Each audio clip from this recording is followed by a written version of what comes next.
Okay, so for those participating in the live stream, I should explain what this is. This is an internal design review meeting, getting ready for a new version of Wolfram Language. I actually don't know what the agenda precisely is for this meeting, but this is part of our Incremental Language Development series of meetings. Incremental Language Development is about adding incremental features to Wolfram Language. So, without further ado, let's get started with the first item here, which is something about granular dates. What are we doing with granular dates? So one of the ongoing projects we've been doing is looking at how we want to integrate the granular dates that we added in 11.1 into the system further. And so we've looked at a couple of areas where we've been using granular dates and where the behavior doesn't really mesh with the concept. So I have basically... Okay, what's happened to date interval? How is date interval? So date interval, we have an experimental version of it. I mostly just haven't had time to circle back entirely because of working on interpreter caching and the How is async. interpreter caching, by the way? So I was working with Carlo today to streamline a few things, but we have it in the prototype builds, and he's working on a couple of extra things. There are a couple of domains in interpreter like school that actually cross a couple of entity domains, and so we're basically working on those edge cases to make sure they work well too. But you have a pretty clear sense of what the time to live is for different domains so that we know what the caching. Yeah, and then we're working on the next step sort of in that is looking at the areas where we don't have definite time to live. So for things like dates in general that aren't computed, they pretty much have an infinite time to live. You know, a date interpreter doesn't actually expire with time, but how we handle some of those other areas in alpha that the parser knows what to do with, but doesn't necessarily have TTL information for. That's kind of the next step after we make sure we have what we... And are we planning any prefetch mechanism for interpreter caching? So that I haven't talked in detail about. I spoke briefly with Carlo and Jeremy about it, and there are sort of questions about, you know, what the scope of all of that is. There are some domains where it makes a lot of sense. So with like country codes, there's basically a finite set for them. But for, you know, arbitrary state abbreviations, we can handle some of the common cases, but beyond that, we don't want to have every permutation of every possible spelling. Yeah, but why don't we plan on prefetching for those things like state abbreviations and country abbreviations? Once we're in a particular family, like the two-letter state abbreviations, for instance. Right, there's 50 of them. Fetch them all. What's that? Yeah, so in that case, there's 50 of them. We basically know what the standard abbreviations are, and we can go from there. So I think that... aren't there more for weird dependencies of the US? Who knows? Yeah, I mean, I don't know if there's a two-letter abbreviation for Guam necessarily, but yeah, there's... Who knows? Okay, but 50 will be a good start. Okay. Hey, let me just ask you, since we're talking about this, what is the status of prefetching for the caching for general entity? So for general entity, in 11.3, we have the basic prefetching there. We also have the synchronous prefetching that's currently not a documented system symbol, but we're going to be adding that in once success gets merged in, which is also finishing up its review now. Okay, and so you want a documentation meeting for, what is it called, entity prefetch or something? Yeah. So I want to make sure that success is totally squared away. I have a follow-up meeting with Itai after this one, and then since that's what prefetch returns. Okay. What about spontaneous prefetching?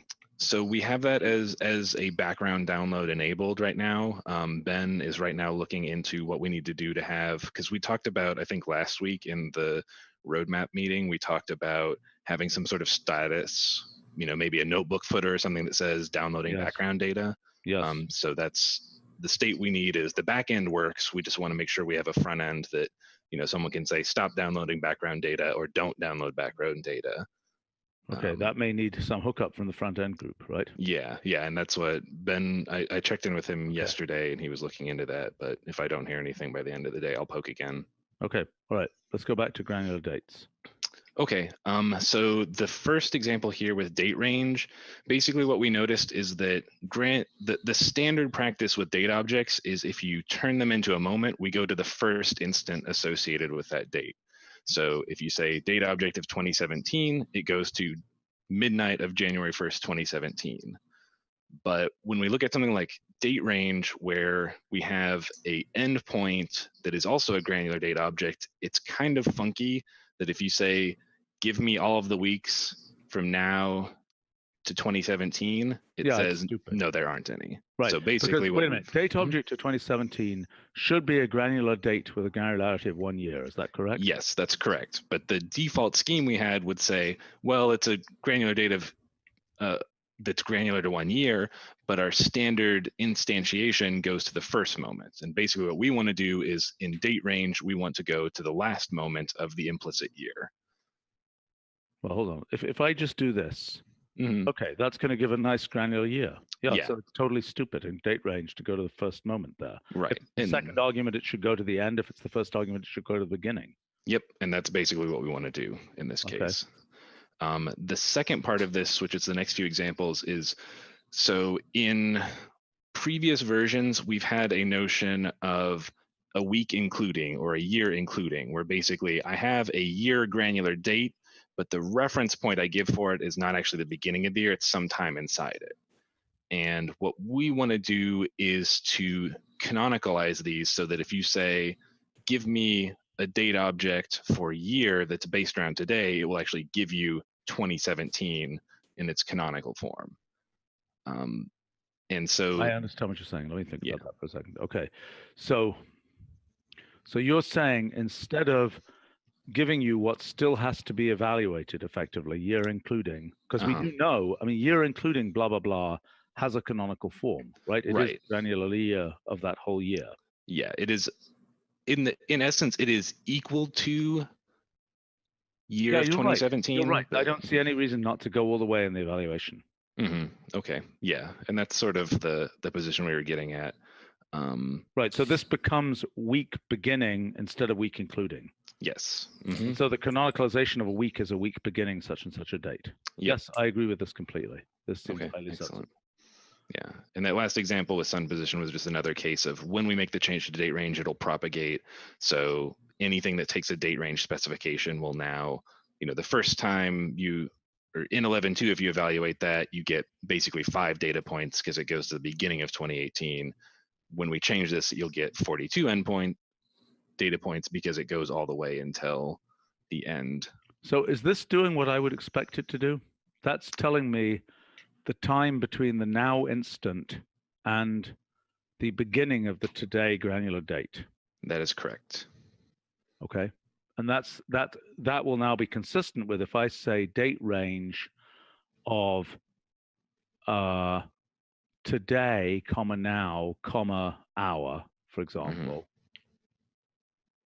I don't know what that did.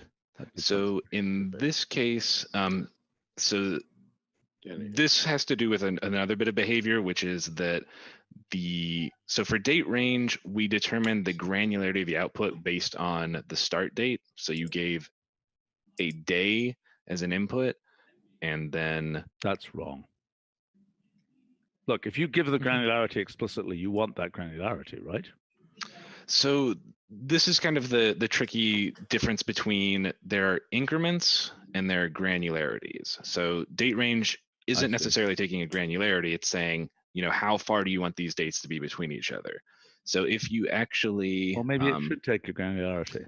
So we have, it looks like you're in prototype. So there's a fourth argument that we're looking at adding that lets you specify the granularity. So by default, it will assume the granularity of the input. So if you said hour or minute. Hour there, then it will degranularize. Okay. Yeah, you'll get 1 for each hour. Is that consistent with the way granularization works elsewhere? In other words, if you are specifying, do we have other functions where the granularity ends up being the last argument? We have analyzed other functions, and date range is especially complicated. So there is no other case which is as complicated as this one, because the granularity has the automatic granularity has 3 places to look at, the 3 other arguments. So depending on the case, there are different arguments. Yeah, and so the counterpoint here with day range is that day range is implicitly a day granular output. So regardless of what the step size is or how far apart the days are, it should give you day increments for each element. Right. So that's so why. Date range. So you should be able to replicate day range by giving date range with a fourth argument of day. Yes. Okay. Seems reasonable to me. Okay. I mean, let me just think about that for a second. So the increment, there's an increment and a granularity. Yeah. And the increment you can sort of think about as being a quantity. So there's a calendar unit associated with it, and there's a number of steps You know, associated. the horrifying thing that you could imagine here is the function range. Mm-hmm. Okay. Right now it works like this. Yeah. But you could imagine a precision granularity as the final argument here in principle. I mean, that's what that would correspond to. I mean, not that I think we want to do that. I don't think it's worth it. Mm-hmm. But it's not inconsistent with the behavior there. Yeah. In other words, that would be consistent with n of that comma 30 or something. Right. Right. Right. The alternative argument is if we don't want to have a fourth argument there, you can always explicitly give the granularity you want by wrapping the first date with date objects. Yeah. Yep. Or you could Yeah, say but that's a hack data. because I mean these things here. Look, Mhm. the default. Where are you picking up the default granularity from? From the start date. Which is pretty arbitrary. It is. Yeah. I mean, I think a better thing to do would be to pick up the granularity from the most granular. I mean, the least granular, the largest granularity increment. Largest granularity of the start and end and increment. Yeah, I had done some experimenting with that, and it gets a little complicated with edge cases where you have a small increment, but you're taking, say if the increment was 40 weeks and you had 2-month arguments, you may still want to have, in that case, it's not obvious that you necessarily want the granularity to be weeks or months. And so that's sort of. So it's pretty arbitrary to take the granularity from the first argument. I mean, the fact that you are giving an escape valve of having a fourth argument where you can explicitly specify the granularity is a fine and good thing. Mm-hmm. But why the granularity? So walk me through this again. So what will be an analogous function? I mean, if I do range, for example, if I do range, I think the granularity, if I do this, let's say it's a 30-digit precision number, to 10 in steps of 1 or something, right? So that's going to do that. Right. Now here, if I do this with a precision of, I may be about to discover that you're right, okay? Mm-hmm. Yeah, I think, so what range is doing is it's taking what range is doing is it's saying take the first element and keep adding the increment. So what it's doing, let's walk through what it does, okay? So it says take the first element and add the increment. So whatever the precision of the increment is, everything beyond the first element is going to be down to that precision.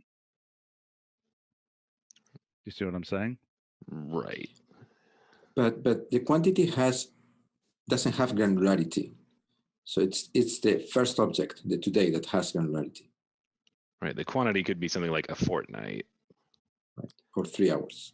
But it is a granularity in a sense. I see what you're saying. I see. It's not the same thing as the increment in range, which separately has a granularity. Exactly. Yeah, and the other sort of thinking along this line is that range and date range typically have, as long as the endpoint is not before the beginning, the start date will always be the first element of the list. And so that's sort of where we took the notion that was sort of another complementary element to saying, well, if you start with today, that is a granularity of day. And so if we want the granularity to be consistent, then we can use that as a reference. It is, again, somewhat arbitrary, but it was at least consistent through the framework to say, we want to start with this particular element. How certain, have you talked this through decently? I mean, are you fairly certain of this thing about basing it on the first element? Yeah, I mean, we've been talking, Jose, for 2 months back and forth on this to some degree. And I talked with Michael about it last week too, and he was on board Okay. with these changes and the consistency. All right. So the things that are coming next from you are date interval and all the various temporal logic operators. Is that correct? We also want to look at, on an 11.2 time scale or next major release, we want to look at some generalizations of the calendar framework. Yeah, go ahead. What kind of generalizations of the calendar framework? So right now we basically have 4 named calendars. We have Gregorian, Julian, Jewish, and Islamic. And really there are any number of variations of any of those calendars. If you want to necessarily have a quote unquote Western calendar, the date at which you switch from Julian to Gregorian depends on your country of origin. And different standards may or may not include a year 0. And so what we want to do is sort of figure out how to parameterize a calendar so that if I've got a data set that's coming from NASA and they use an ISO 8601 proleptic Gregorian calendar, I can say, okay, this is the calendar scheme. All of the dates will then just conform to that.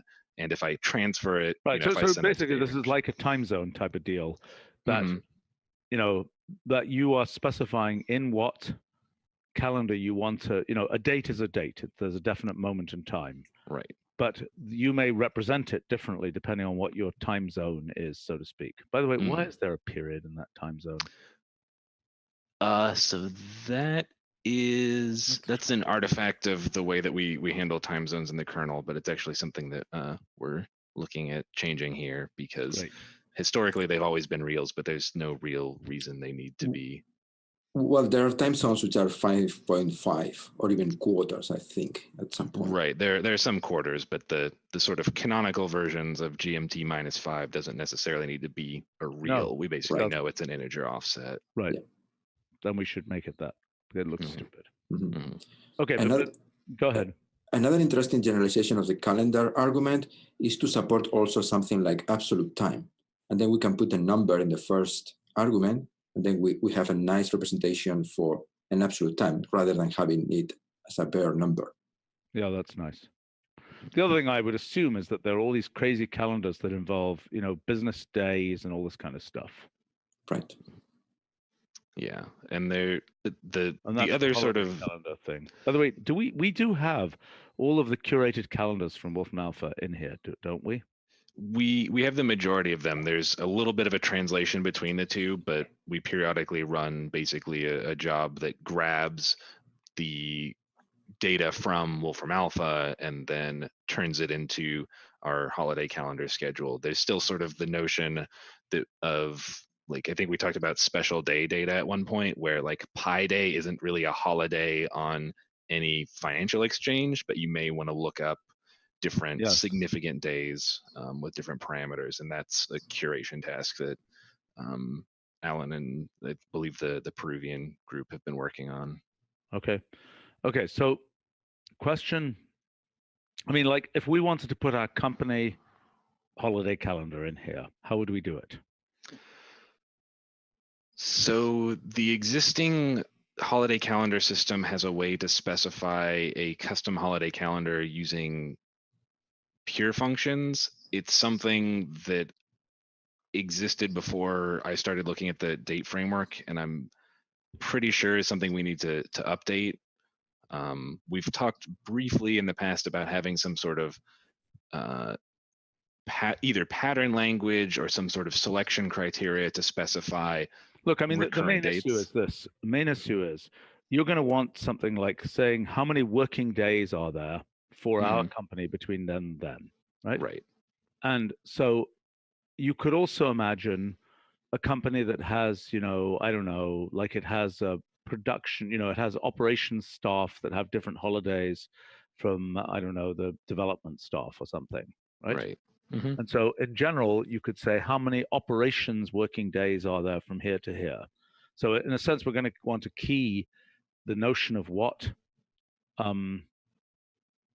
let's see, a day, what we're really going to want to do is label days, right? A day is a working day, an operations working day, or this kind of day, or that kind of day, I would think. We want to essentially color the days in a particular, for all time, but there can be a pattern based on a particular year. We want to color the days in a year based on whether they are to be considered working days or not working days, etc. Hmm. That would be my thought about what we want to do with the calendar thing. And because the main issue is it a I mean, another thing, is it a how many days when there are banks open is it between this and the anyway, that would be my thought about this, but I guess that's a separate discussion. That would be my initial suggestion for how to do that, rather than go ahead. Oh yeah, I was going to say, okay. I mean, that I've been thinking a little bit about having some sort of like holiday calendar object or some way that you can, I could create, this is the scheme we use for our holiday calendars at the Wolfram office in Champaign. This is the one for the Wolfram office in Britain. And then I can reference and say days run between this and that. Sounds reasonable. Okay. It also would be useful, even in our own company, that would be useful. Mm-hmm. Okay, let's go to our next item if we can. Does that mean? Yes, we have a newer version than this. Okay, so I should update. Yes, please.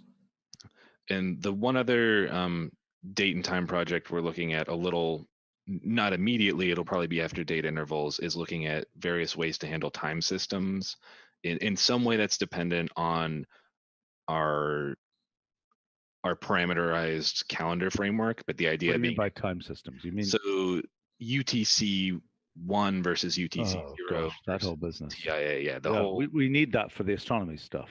Right, exactly. Yeah, that's horrifying, because that's going to be an actual data feed of the difference of UTM versus UTC versus whatever else, right? And how you handle leap seconds on different systems. So yeah, that sort of deals with the precisely what moment is this and how do we transfer between. Right. I mean, that's the analog of what we did pretty carefully for geodesy. We have not yet done for time. Right. Exactly. Yes. In a sense, calendars are like projections and time systems are like datums. Yes. But they're only one-dimensional, which probably makes them easier. Yes. Mm-hmm. And they don't have the topology of the sphere. Right. Presumably. Yes. Who's to know? Exactly. Who knows whether the universe is periodic? Yeah, right. Of course, what do we do? I mean, if we actually want to support cosmological times, are we going to get messed up with some of that stuff? Okay, this is our one science minute here, science moment here. In a general relativistic framework, do we have any hope of being able to deal with these time systems in a reasonable way?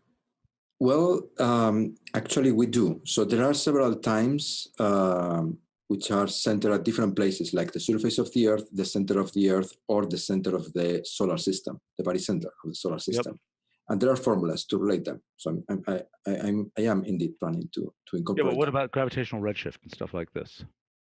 Well, that's a bit more complicated because it will depend on having the notion of speed of objects, not just their positions. So, but also, I mean, it's going to be the full metric tensor. It's going to be two things. It's going to be the full metric tensor of position, etc. Yeah. So go ahead. It depends how far we want to go. So we can have just the named systems, and the name will specify whether you are on the surface of the Earth or at the center of the Earth, etc. Or we can have the freedom of specifying any place in the solar system, say, and then we will have to handle. Well, I think for the time being, we'll just deal with the named systems. Exactly, yes. Okay. All right, should we move on here? Yeah. So this function is ready. We have completed the changes that we discussed in the last meeting. Are the C alsos as we discussed them? We have an example on, unfortunately, this is not in Xkernel yet, so I'm afraid you cannot use it. But we have an example linking to the Brownian graph and explaining how one gets the sequence from the graph. In properties and relations? Where do you have it, Xavier? Yeah, it's properties in relation. It's a bit, yeah, it's there. Oh, what a mess. It's not easy to explain. Sequence.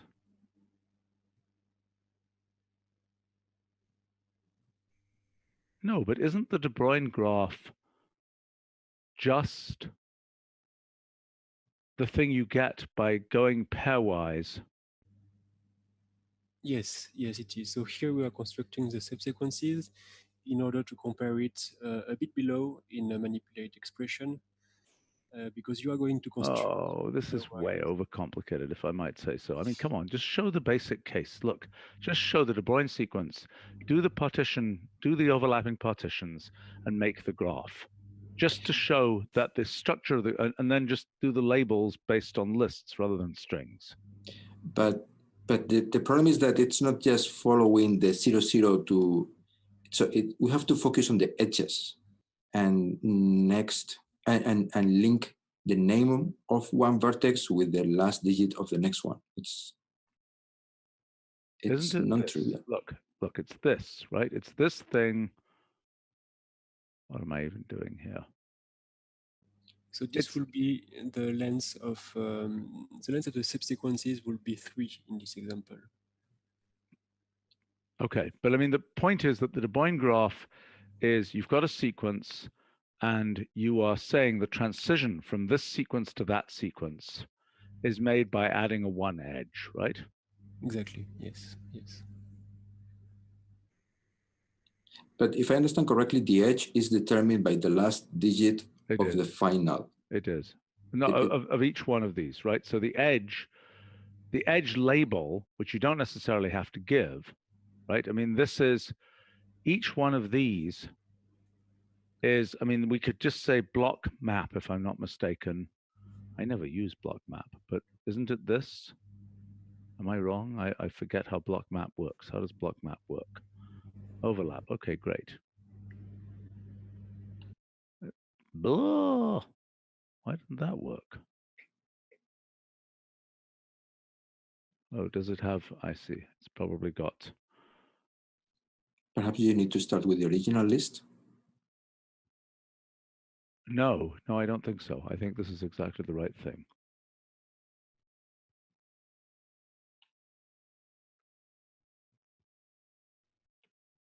That doesn't have the right number of edges for a De Broglie graph, I don't think. And that is definitely not right. No, so the number of subsequences will correspond to the number of edges of the graph. Yeah, the construction is not as simple as one would wish.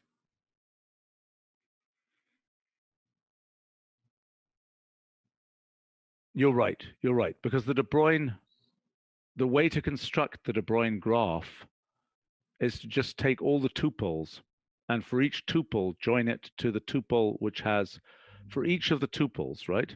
So if I go tuples, we don't need to do this. I mean, if I do this, right, then each tuple is joined to the tuple that has the two differing, you know, that's the thing with the shift, with a 1 or a 0 added with the shift. Yes, right? This is correct. Yes, we have vertex with vertices with 2 digits, and then with the edge we add 1 digit, either 0 or 1. Right. Okay. So, but anyway, the ordering that we have here is consistent with the ordering in our De Broglie graph. Is that correct? Yes, it is. Yes. Yeah. Okay. Turns of De Broglie sequence.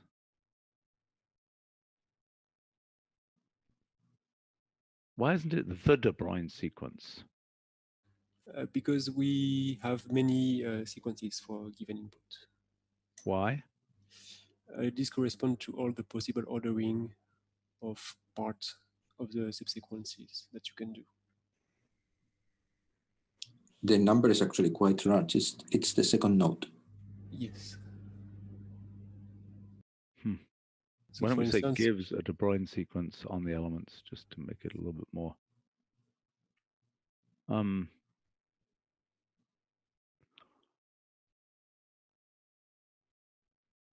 Okay.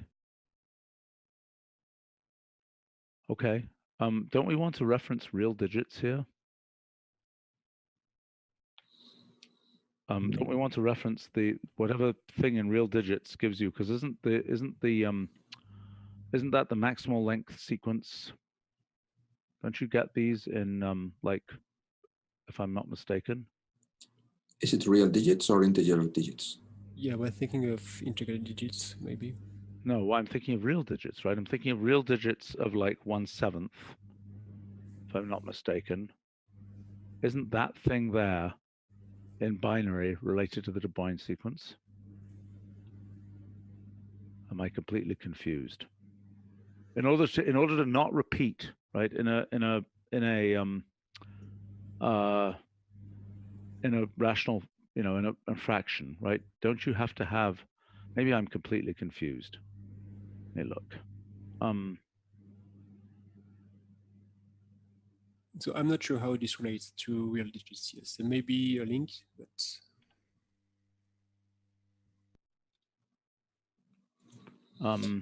I see. So you're thinking that this could be the de Bruijn sequence of something else.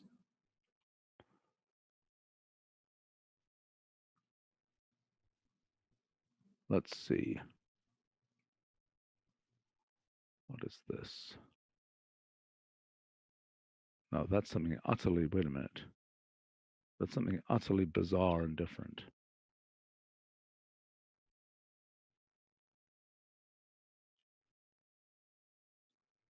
Yes, that construction is the one that we imitated in the previous example.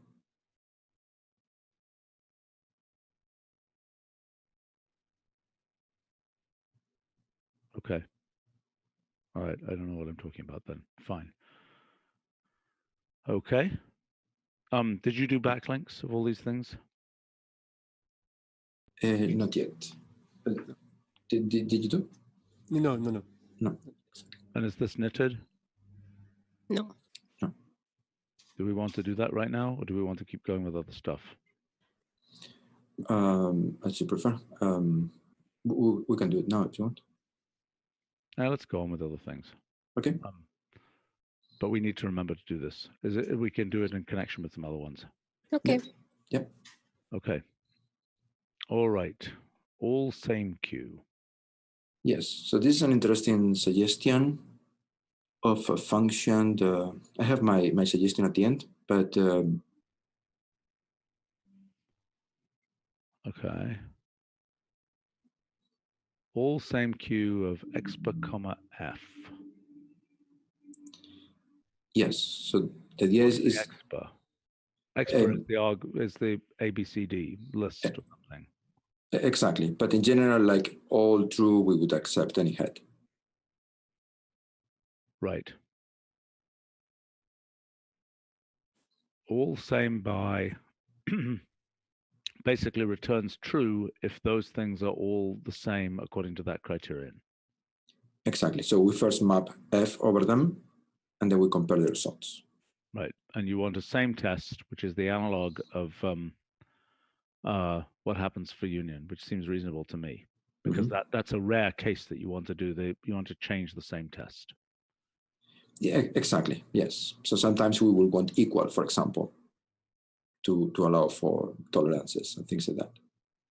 Well, what is the default? Is the default same queue?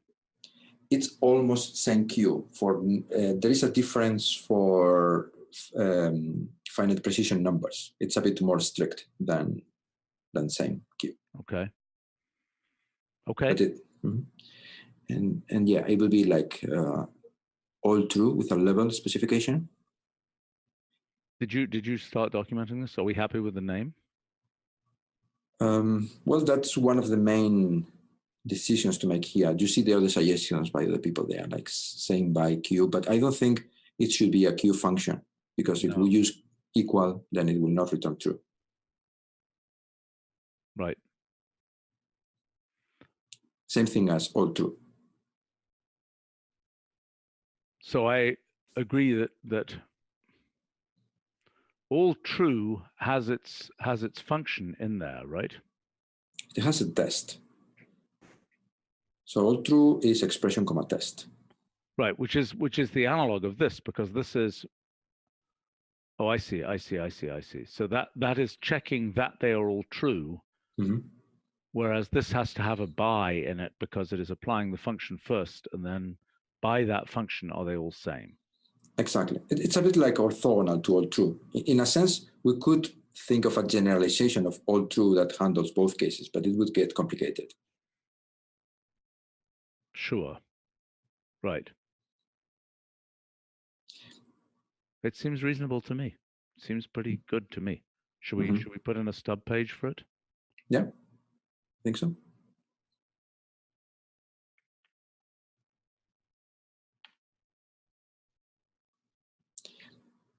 Do you think we would need an all and same by? It's a bit strange, but What's that? all and same, in the same way that we have same queue and unsame queue. Yeah, I understand what you're saying. I think that's really pretty obscure. I mean, it's basically all distinct by this criterion. Exactly. I don't know. Well, we can start with that, with this one, and if users ask for the other one, we can consider. So this would be an F. How do we do this for something like take largest by? Do we call it F? Yeah, I think so.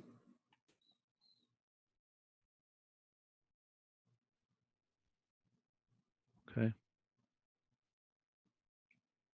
Tests whether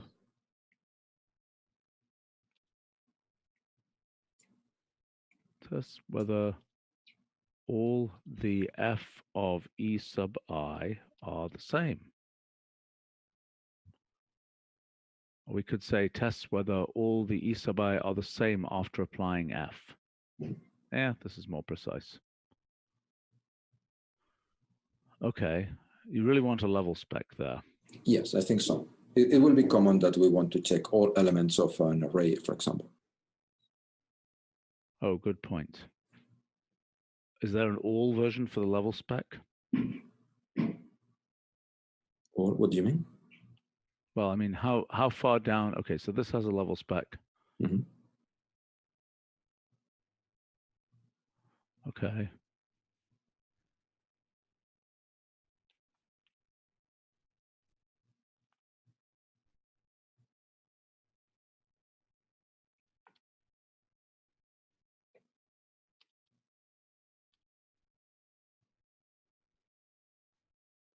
At that level, at the specified level.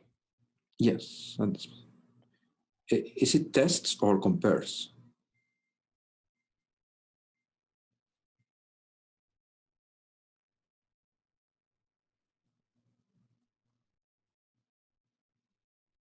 Oh, why don't we just say tests whether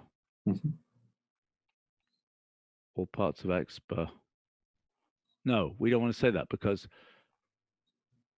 you know, we want to say compares parts of expr because that's right, because it's got the F in there. Right, exactly.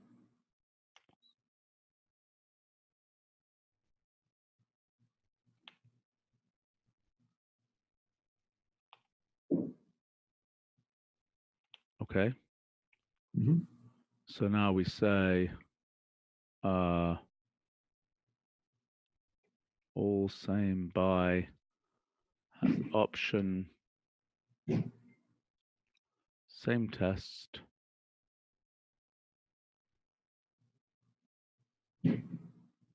Well, let's see. How do we do that in union, for example?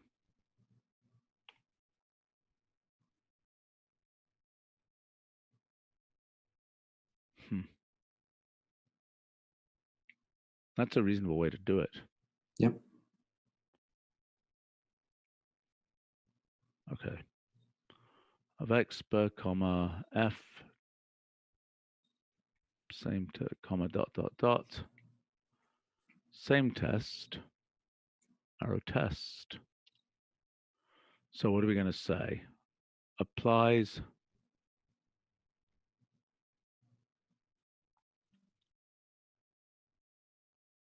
you know what? This is the right way to do this, I think.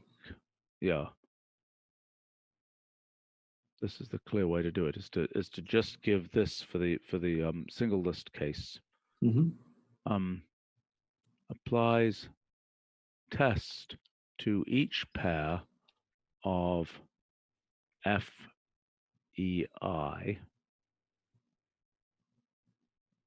to determine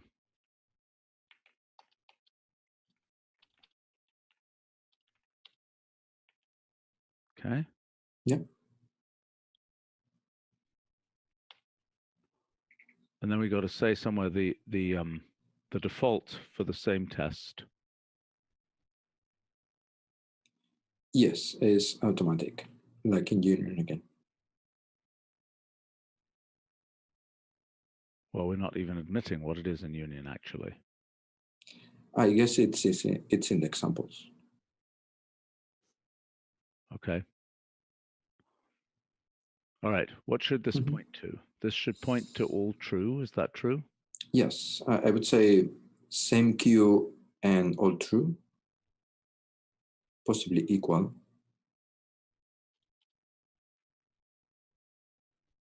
And what else? I think union may also be useful. Yep. Fair enough. All right. Okay, that's a start there. Good. Okay, let's move on. I mean, we've got to knit this obviously and so on later, but that's a good start for this. Okay, let's talk about auto-flatten, which I think is going to be a little bit more difficult to discuss. Yes, I don't understand what the suggestion is here. Okay, the issue is, yeah, I know. It's because I hate sequence, because I think sequences semantics is just a total mess. So this is a bit like nothing, which is covering an easier case. Yes.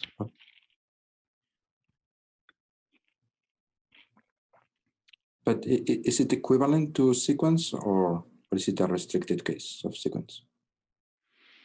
That's a good question, because I don't really know what sequence does, because I don't know how far sequence melts, if you understand what I'm saying. So for example, I have no idea whether if I do, let's try it.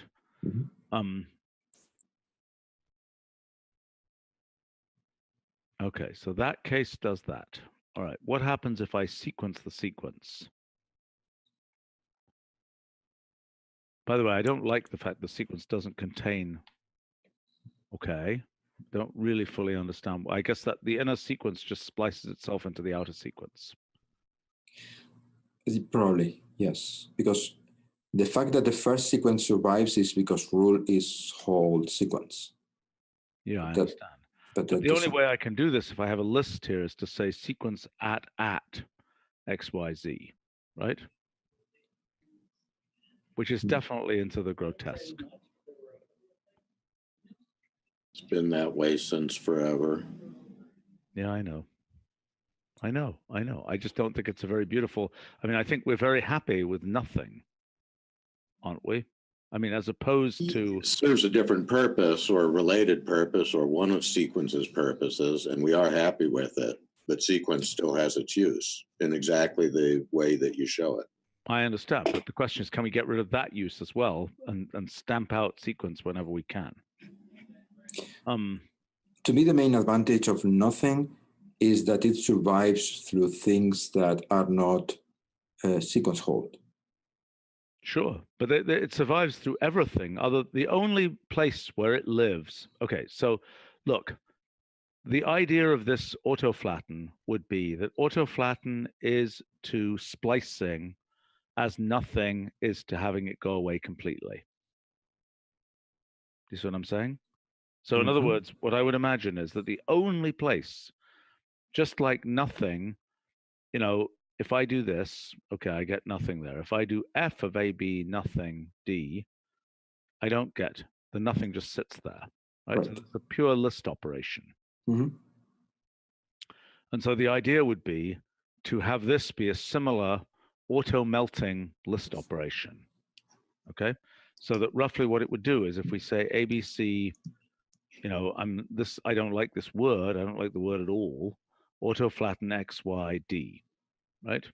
Oops. But that would just, you know, that would be an inside out. I'm going to melt myself away and put those things into, splice those things into the list.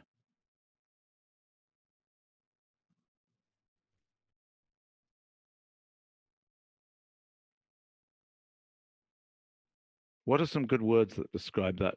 I think this is a useful operation because I mean, then you can replace this is a way of doing a sequence replacement, right? Where you just say that the typical case would be ABCD, slash, slash dot, C goes to list XY, right? Now that will do this, but if I say C goes to auto spliced of XY, not that that's the right word, that will splice it in.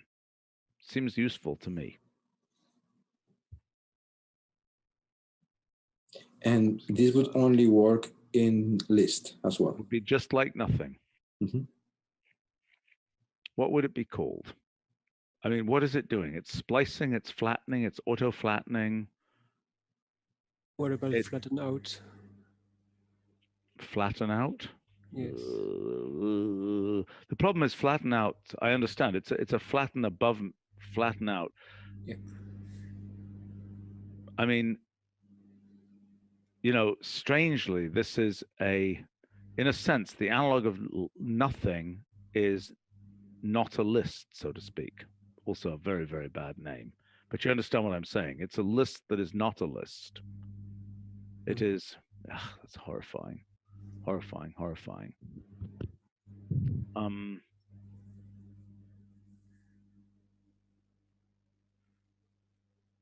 That's why we ask if anybody is watching this live stream, maybe somebody has a brilliant idea out there. In splice.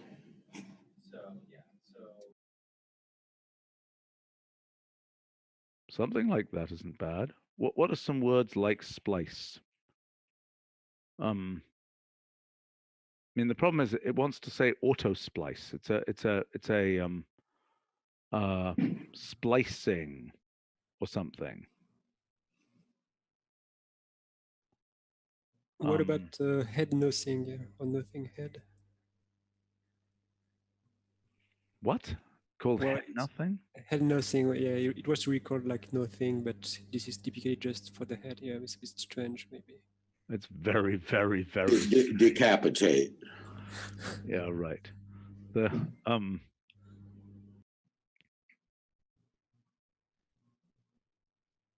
mean, there are many words, even my trusty thesaurus is telling me, for,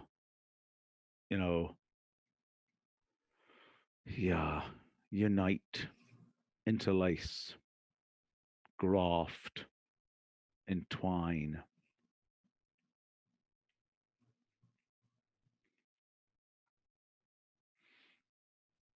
The problem is what are we calling? I mean, what is the, okay, let's think about this. There is a good name for this. We just don't know what it is yet. And it might even have the word list in it.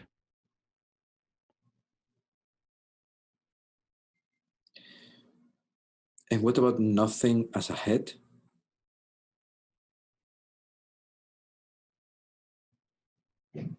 So we're using nothings. I understand.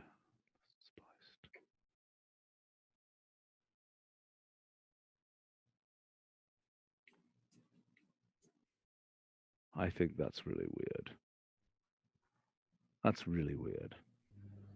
But this already evaluates, no? This one to nothing. Yes. Oh, I see. Why does it do that? No idea. I don't know. That's not a good answer. Why the heck does it do that?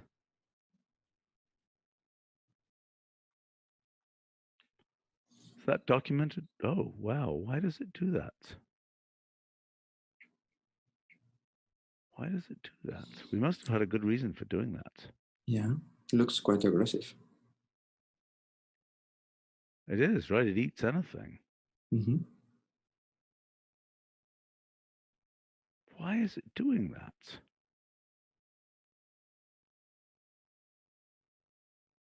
Oh, that's why it's doing it. Look, that's cool. I didn't even know that worked, right? See that? Mm-hmm. Yeah. That's cool.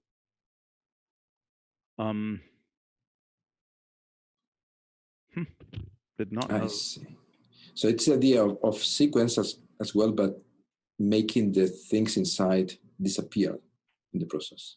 Yes, somebody is suggesting here dissolved. Yeah, I was thinking like it's almost like you're injecting it, like it's not really an insertion, but you're kind of sticking it in and it'll fall into place. So like implant is maybe a little Implanted. whimsical. Yeah, it's very whimsical. It's remarkable that there's so many words for a concept like this.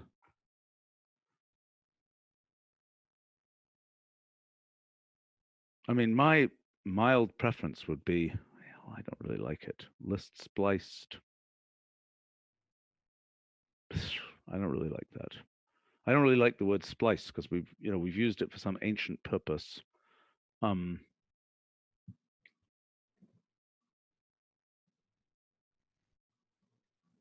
What's nice about nothing is that it's a noun that just, turns into nothing. It does. So what this is, it's an unpeeled list. It really unpeels itself.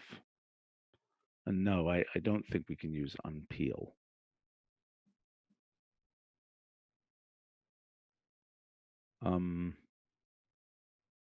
So the term we've got is flatten, which will be the outer, from the outside, what we'd be doing is flattening. And the attribute flat would do this, right? This is a local version of the attribute flat. Yeah. And I don't really like something like list flat, as flat, totally obscure, totally, absolutely obscure. Some kind of Narnia type word or something. I don't know. No, doesn't make it. Well, okay, so look, I think the concept is good. We just need a name. We're about to run out of time. Let's just take a quick look at the curry thing. We're going to have to return to this and discuss its name. Yep. Flattened. Well, that's an interesting idea.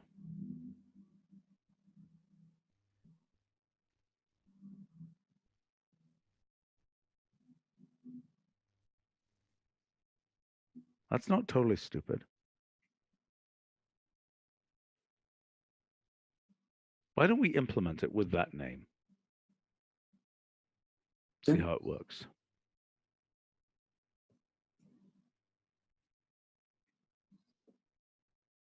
I mean, flattened in would be, but flattened, it's not totally silly. Because it gives the sense of the flatten operation, which we want to give. Mm-hmm. Yeah, it's nicely aligned with the other flat.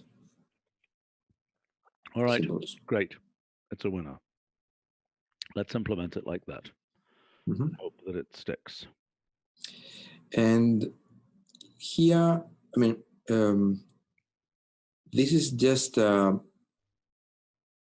great. Head compose was finally put to rest after,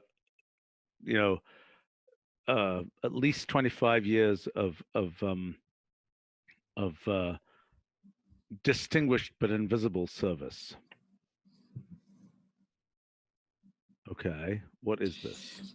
Yeah, so there are two parts here. One is the suggestion of changing the name of our function curry, which we discussed. And Yes. the other one, which it seems more interesting to me, is the idea of the partial evaluation. Because our current curry function does not do anything until it gets all the arguments it wants. Yes. Well, Carlo here was suggesting that curry could kind of convert itself into a nested function, which I don't like very much. No, I mean, because what are the names going to be? It's going to have to invent module names for itself. Yes, or we could do some sort of hash, nested hash, but can you? Do you guarantee to be able to do that? I don't think you can. No, you cannot do a nested hash. Look at this case. It can't do it with hash. This is the famous, whatever it is, eta reduction of lambda calculus or some crazy thing like that, right? You can't do that. Well, it needs to locally know which. I know. Oh, I which see one what is you mean. which. Yeah. I see You what can't you do it. I mean, this is this crazy, crazy thing. This is actually our friend De Bruyne, the aforementioned, right, had the scheme for renumbering and relabeling lambda expressions. Yes, yes. We do this with. Yes. I see what you mean. Yes. Right. But so this particular thing of unraveling, you know, into actual functions is interesting, but I think it's a different operation. Yeah, you're right. It's just that this has the ability of eating one at a time, which I don't know what it's useful for. Well, I mean, but what it would be is something like a curry expand or something.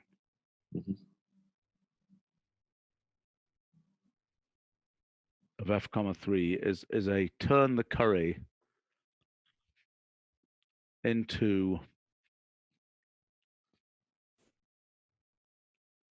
yeah, let me think about this for a second. Okay, but anyway, what is the suggestion about curry up here?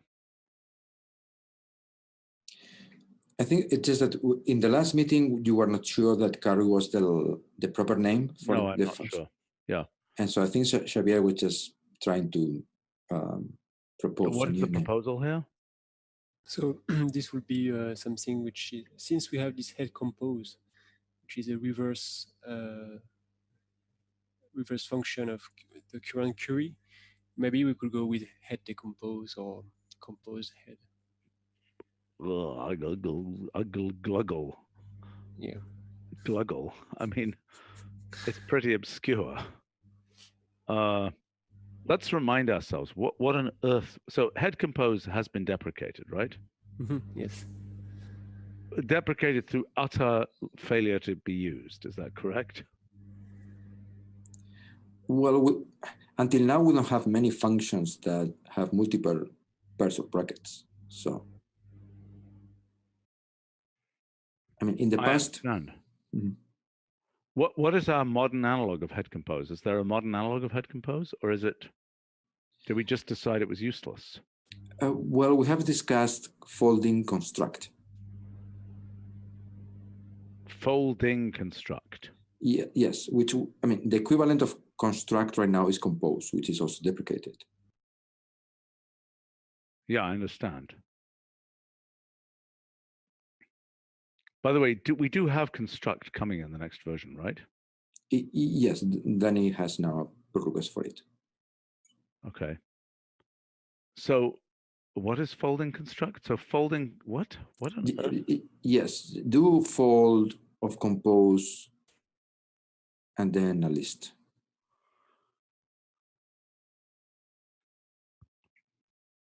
Okay. How's that different from curry?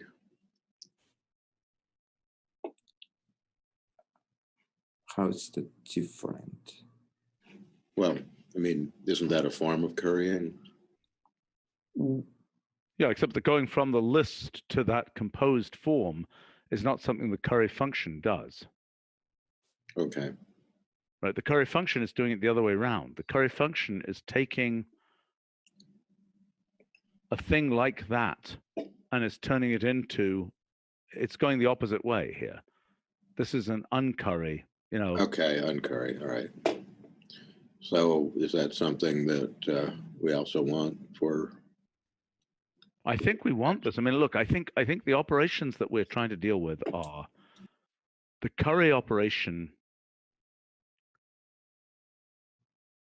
is to go from a thing that looks like this to actual arguments, right? Yes. So A would be the curry object. Curry with a single pair of brackets, f comma 2, say. Yes.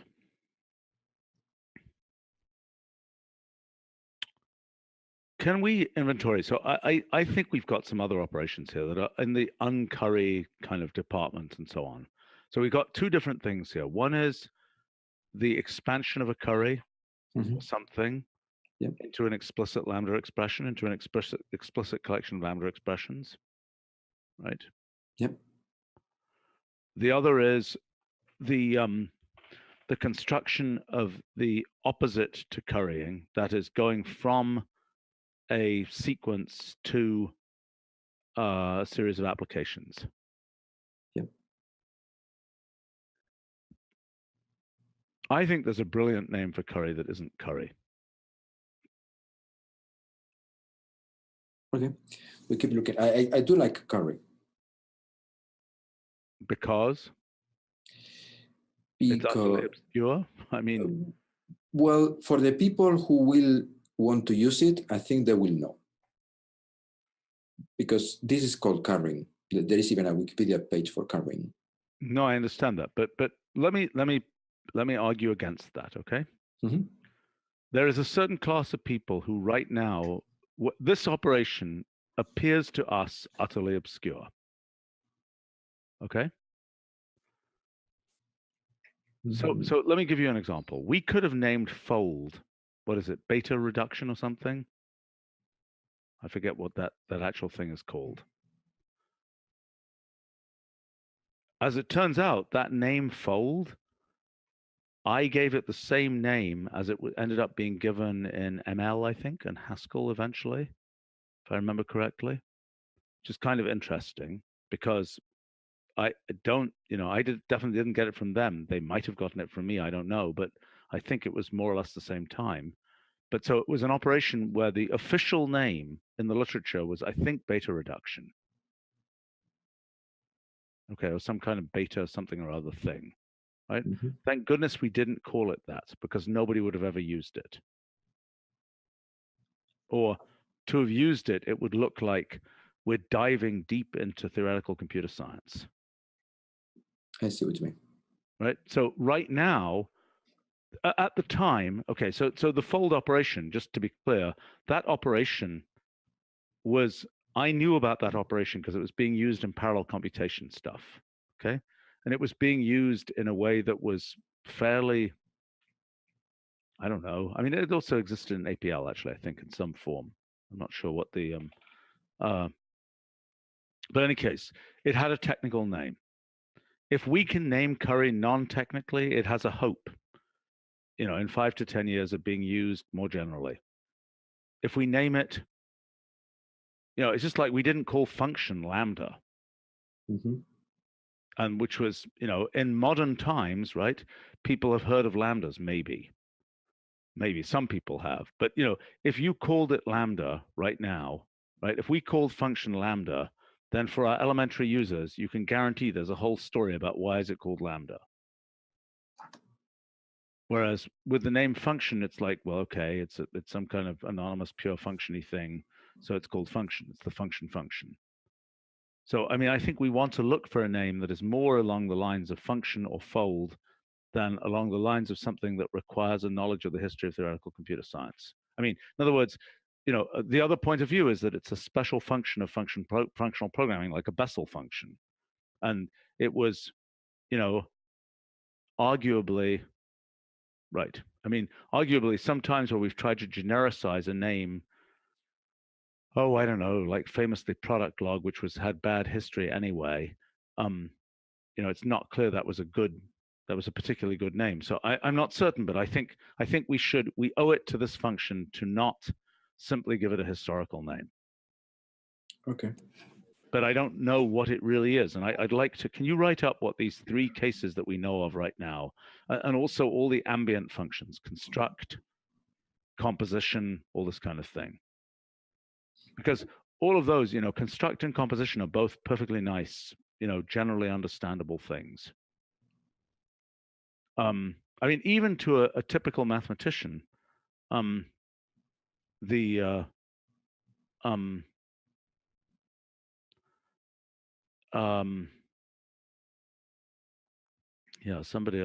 from Twitch is pointing out that in ML, uncurry will be the verb tuple. Oh gosh, yes, well that's true, right? Because it's going from a curried form to a listy tupley form. Fold is called reduce. Yes, that's true in other languages. And non-technical version of curry, function application list. Function application. See, I don't know quite what that means. I mean, that's a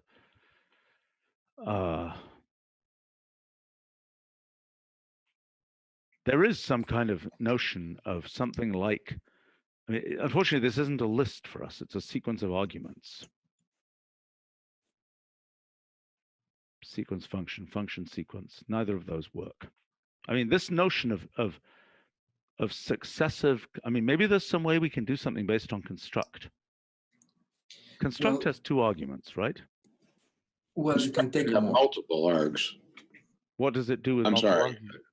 Is it f of x comma y if it's Yes. 3 arguments? Yes. Well, so I mean, one possibility, I mean, okay, so this is perhaps crazy, but I mean, there's definitely, yeah, this is crazy. There's things like fold construct, which would be, I mean, which is the equivalent of head compose. That's kind of crazy, kind of nuts, actually. How's that different from the example right above it, the fold of compose? It's no different. I mean, except that that would be, yes, it's no different from that.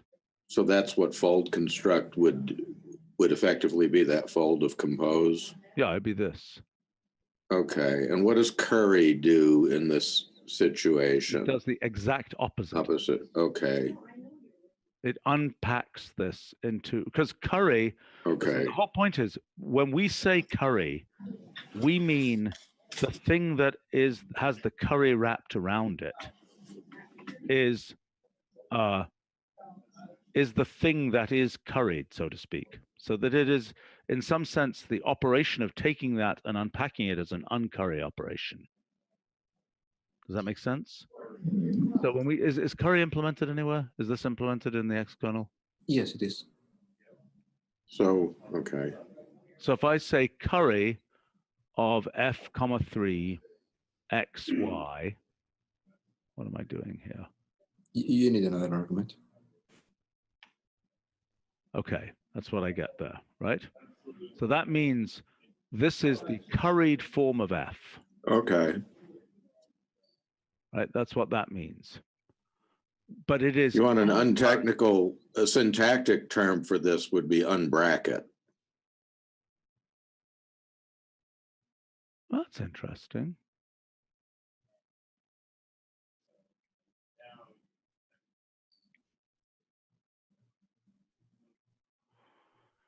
So it's interesting that maybe there's a, I mean, okay, so, but actually that's not the right thing, right? That's unbracket. That's not, the thing itself isn't unbracket. It is that operation is unbracketing, which is otherwise known as uncurrying. But the thing itself is a thing which has been curried, which is why it uncurries itself when it applies to arguments. See what I'm saying? Yeah. Yeah. Well, we could have multi-bracket. What? So following Danny's idea of using bracket, what we are doing is converting f into a version that expects multiple brackets.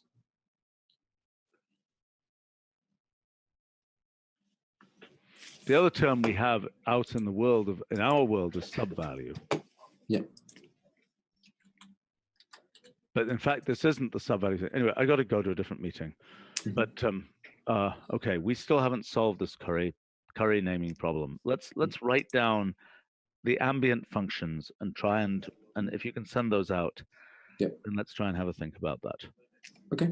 I'll do that. Okay. Do I need to send this agenda back to Sushma here? Yes, I you haven't can. been saving this. Yeah, you can send that to me. Okay. The Melt. person on Twitch is suggesting apply. Unfortunately, apply means something. Apply, for what it's worth, means this operation. But something like melt. For what? For the thing that.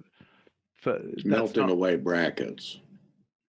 But it isn't. That's the whole point. The whole problem is this is not the outer operation. Look, there will be one thing that would take an operation we don't have actually, and which we could have, to take that and explicitly turn that into f of x comma a comma b comma c.